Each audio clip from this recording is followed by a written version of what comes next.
Today, we're going Somnacanth hunting, but we're going to do it in a somewhat unconventional way. I'm Miles, welcome to the Goebbels Lantern. Right, straight off the bat, we're not using the Diablos or Nagakugel lance, and I really hope that that's as exciting for you as it is for me.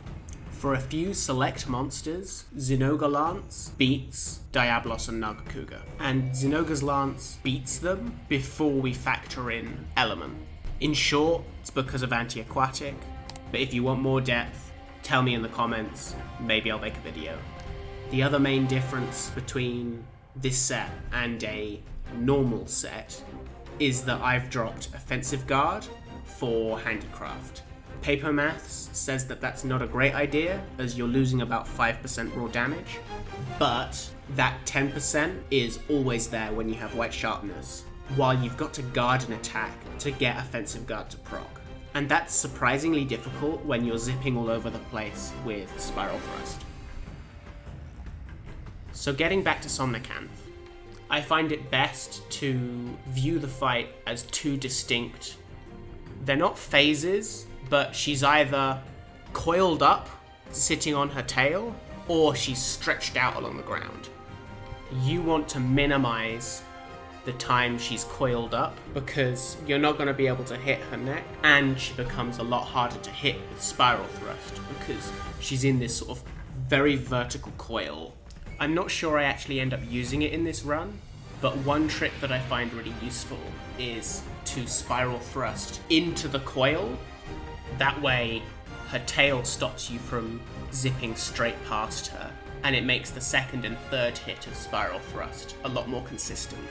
But you know, still aim for the neck if it's presented to you. She's a lot better when she's sprawled out on the ground for that reason. She doesn't have to present the neck to you, it's just available for you to hit. But it's also worth mentioning the opposite. You definitely want to be hitting the neck, but the tail isn't that bad, especially because we're bringing Thunder, which the tail is more susceptible to, and it helps balance the hit zones out just a little bit. Thinking about tips for when you're hunting Somnacanth, the first thing that comes to mind is not bringing flinch free. It sounds blasphemous, especially for multiplayer, but the value of your pets waking you up before you get hit can't be understated. It saves you a lot of time and a lot of health. There we go, the trap goes down.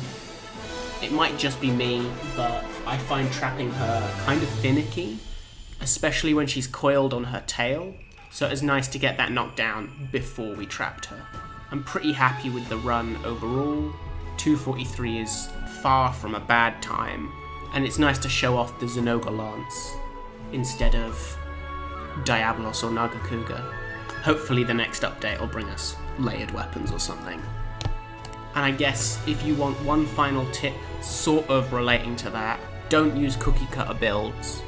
Tailor make your armor sets against the monsters you're fighting. Hopefully you enjoyed the video. Please do me a favor by liking it and subscribe if you want to see more. Thanks for watching. Peace out.